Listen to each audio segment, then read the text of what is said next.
Cortiço, publicado pela primeira vez em 1890, em 26 capítulos, escrito por Aloysio Azevedo, pioneiro do naturalismo no Brasil, é considerado um romance representado no naturalismo brasileiro, e é essencial para aqueles que querem entender o cientificismo no romance literário, que teve grande influência de Émile Zola.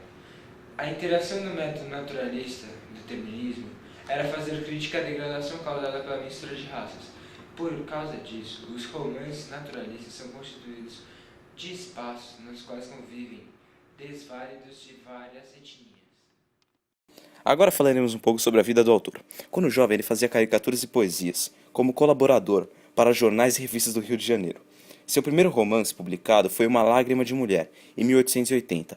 Fundador da cadeira número 4 da Academia Brasileira de Letras e crítico social, esse escritor naturalista foi autor de diversos livros. Entre eles estão O Mulato, que provocou escândalo na época de seu lançamento, Casa de Pensão, que o consagrou, e O Cortiço, conhecido como sua obra mais importante. Este autor, que não escondia seu inconformismo com a sociedade brasileira e com suas regras, escreveu ainda outros títulos: Condessa Vesper, Girandola de Amores, Filomena Borges, O Coruja, O Homem, O Esqueleto, A Mortalha de Alzira, O Livro de uma Sogra e contos como Demônios. Durante grande parte de sua vida, Aloysio Azevedo viveu daquilo que ganhava como escritor, mas ao entrar para a vida diplomática, ele abandonou a produção literária. Faleceu em Buenos Aires, Argentina, no dia 21 de janeiro de 1913. A história se passa num cortiço criado por João Romão, o comerciante português mesquinho que até parava de gastar dinheiro em sua comida para a construção do cortiço, que era constituído de 99 casinhas, onde moravam pessoas desde pessoas pobres até pessoas de classe mais elevada. Em oposição ao cortiço estava Miranda, um outro comerciante português que tinha muito mais status do que João Romão, que até ganha título de barão ao decorrer da história. Esse português era casado com Estela, e ele só se mudou para o cortiço porque Estela ficava dando em cima de outras pessoas onde eles moravam antigamente. O último a instalar-se no cortiço foi Jerônimo, um português que era especialista em pedreiras, e como o cortiço tinha uma, ele foi contratado para trabalhar lá. Com ele veio sua mulher, Piedade.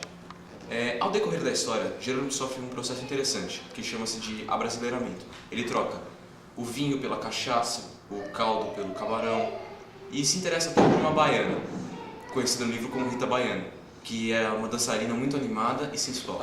A ferramenta usada pelo autor é o determinismo. Determinismo significa a avaliação feita pelo autor de uma pessoa a partir do meio em que ela se encontra e as raças com que ela se relaciona. Um exemplo disso seria a convivência das raças e classes dentro do cortiço, em um mesmo ambiente. Aloysio de Azevedo também utiliza muito o zoomorfismo. O zoomorfismo é a utilização de adjetivos específicos para caracterizar homens como animais. Por exemplo, utilizando fêmeas, machos, que são características específicas de animais. O autor utiliza muito isso na obra. E, segundo a entrevista a seguir, de Ronaldo, o professor do Porto Seguro, veremos que o zoomorfismo continua sendo utilizado hoje em dia. Perguntamos ao professor como que o romance naturalista ajuda a compreender o contexto da sociedade brasileira na época. Ao responder, ele ressalta uma análise técnica da sociedade e a formação de um povo brasileiro definitivo. Olha, essa questão para a época é muito importante se você levar em conta que existe uma preocupação científica. É moda, em 1880, em torno dessa época, uma análise mais técnica da sociedade. E, junto a isso, se inicia a República no Brasil, que é 1889. Então, existe um processo, uma necessidade de recomeçar o mundo agora de uma forma lógica, racional, metódica e científica. Então o livro se encaixa nesse tipo de análise em voga na época. E é muito interessante porque o brasileiro está se formando também, a noção de povo brasileiro, né? A noção de cultura brasileira miscigenada, se forma nessa época com as primeiras cidades. O Rio de Janeiro é um exemplo disso. Então, quando o autor vai analisar essa comunidade no Rio de Janeiro, de periferia, de formação de cidade, ele vai tentar analisar cientificamente esses grupos. e aí ele consegue fazer um retrato, digamos assim, um raio-x, para ser mais científico ainda, de uma sociedade que está aprendendo a lidar com esse capitalismo incipiente. Então é uma sociedade que se organiza em torno da cidade, e isso é novo para o brasileiro, que até então a sociedade vivia numa estratificação de senhores e escravos. Então, com a formação de cidades, eu tenho um grupo liberal se formando, novos trabalhos se formando e uma relação de poder que vai se modificando. Então é interessante ver isso do ponto de vista do naturalismo, que é uma forma científica de ver como essa sociedade vai aprendendo a lidar com uma nova moralidade, com uma nova civilidade, e aí é que surgem os problemas, porque o brasileiro ainda não tem uma moralidade definida e vai conseguir essa moralidade por meio de acertos e erros. Em sua resposta, o professor também fala sobre a antítese presente na obra. Um português e um mulato, né, um brasileiro mulato, ou como, por exemplo, profissões, né, a prostituta Leonie, com a boa menina, a Pombinha, o nobre Miranda, com uma brasileira, já que conseguiu se enriquecer, e o título, no meio desse enriquecimento, então o choque vai mostrar o autor a uma conclusão do que é essa sociedade nessa época, de 1880, 1890. Outra pergunta feita ao professor é se o zoomorfismo e o determinismo ainda são notados hoje em dia. Ele relaciona algumas músicas atuais. Bom, vou dividir essa pergunta em dois momentos. Primeiro, vamos falar do zoomorfismo. Eu acredito que ainda hoje, especialmente no Rio de Janeiro, especialmente nos morros do Rio de Janeiro, tem uma cultura do funk, dessas músicas populares, que trazem o zoomorfismo. Se você lembrar de algumas músicas, entre elas você pode pensar no Eguinha Pocotó, Minha Eguinha Pocotó, lembra disso? Então você tem essa tendência que continua desde aquela época.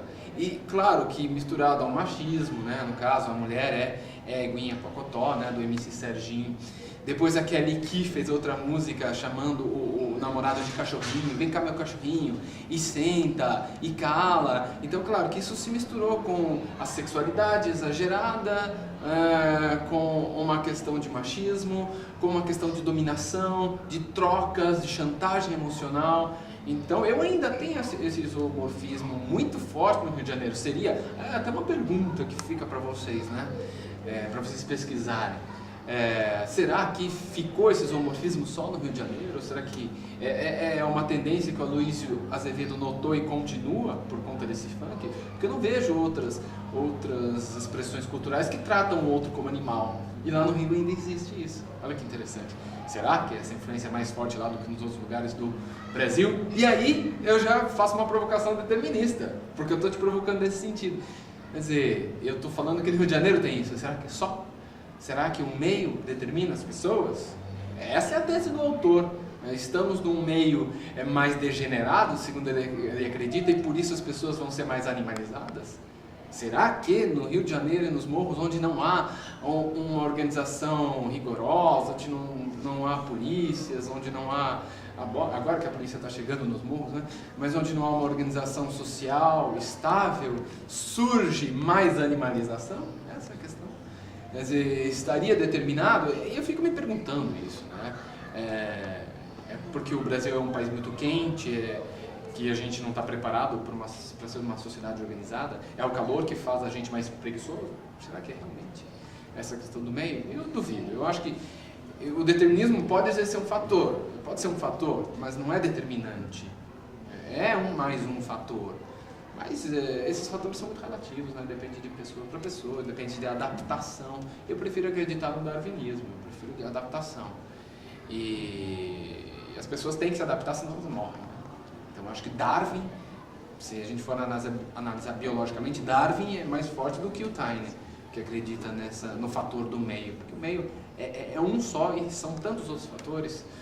Eu acho que existem outros fatores sociais hoje que influenciam muito mais o homem. Mas é para se pensar, por que no Rio de Janeiro ainda mantém-se essas expressões, o cachorra, o eguinha, né, o tigrão, né? Então são essas expressões animalizadoras que são perigosas e têm que ser analisadas. Trazem uma carga forte de preconceito, como toda teoria determinista, porque analisa genericamente, como se todos fossem iguais, como se todos que vivessem num morro ou que vivessem na periferia fossem bandidos. Isso é uma tese extremamente ultrapassada, mas na época estava sendo testada. Então, na época, precisava desse experimento, na época foi importante. Agora, você não pode ficar com isso em pleno século XXI, já não existe mais. Obrigado. Obrigado, professor. Eu que agradeço.